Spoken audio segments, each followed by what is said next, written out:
Breaking news. নোয়াখালীতে মর্মান্তিক এক সড়ক দুর্ঘটনায় প্রাণ হারালেন 7 জন। ইন্না লিল্লাহি ওয়া ইন্না ইলাইহি রাজিউন। নিহতদের সবাই নারী ও শিশু। প্রবাস থেকে ফেরা এক ব্যক্তির পরিবারকে বহনকারী একটি মাইক্রোবাস নিয়ন্ত্রণ হারিয়ে খালে পড়ে গেলে এই দুর্ঘটনা ঘটে। বুধবার ভোরে নোয়াখালীর বেগমগঞ্জ উপজেলার আলাইয়াপুর ইউনিয়নের পূর্ব জগদীশপুর এলাকায় লক্ষ্মীপুর নোয়াখালী মহাসড়কে এই দুর্ঘটনা ঘটে। নিহতরা হলেন ফাইজুন নেসা বয়স 80, খুরশিদা বেগম বয়স 55, কবিতা বেগম বয়স 30, লাবণী বেগম বয়স 30, রেশমি আক্তার বয়স 10, মিম আক্তার বয়স 2 এবং লামিয়া আক্তার বয়স 9। তাদের সবার বাড়ি লক্ষ্মীপুর জেলার চন্দ্রগঞ্জ থানার হাজিরপাড়া ইউনিয়নের পশ্চিম চৌপালি গ্রামে।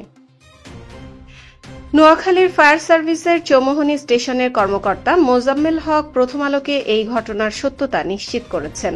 তিনি জানান, ওমান থেকে ফেরা এক প্রবাসীর পরিবারের সদস্যরা ঢাকা বিমানবন্দর থেকে নিজেদের বাড়িতে ফিরছিলেন। ধারণা করা হচ্ছে চালক ঘুমিয়ে পড়ার কারণে মাইক্রোবাসটি নিয়ন্ত্রণ হারিয়ে সড়কের পাশের খালে পড়ে যায়। মোজাম্মেল হক আরও জানান, গাড়িতে চালক সহ মোট 11 জন যাত্রী ছিলেন। চালক সহ 4 জন কোনোভাবে বের হয়ে আসতে পারলেও গাড়ির পেছনের সিটে থাকা বাকি 7 জনের সবারই মর্মান্তিক মৃত্যু হয়েছে। চন্দ্রগঞ্জ হাইওয়ে থানার ভারপ্রাপ্ত কর্মকর্তা মোবারক হোসেন ভুইয়া জানিয়েছেন, তারা দুর্ঘটনা কবলিত মাইক্রোবাসটি উদ্ধার করেছেন। নিহতদের মরদেহ চন্দ্রগঞ্জ হাইওয়ে থানায় হস্তান্তর করা হয়েছে। পরিবার মামলা করলে পরবর্তী আইনানুগ ব্যবস্থা নেওয়া হবে। এই মর্মান্তিক দুর্ঘটনায় নিহতদের আত্মার শান্তি কামনা করি এবং শোক সন্তপ্ত পরিবারের প্রতি আমাদের গভীর সমবেদনা জানাই।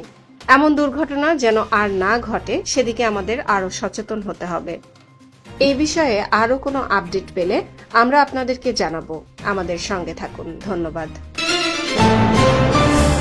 Subscribe now for daily news and updates.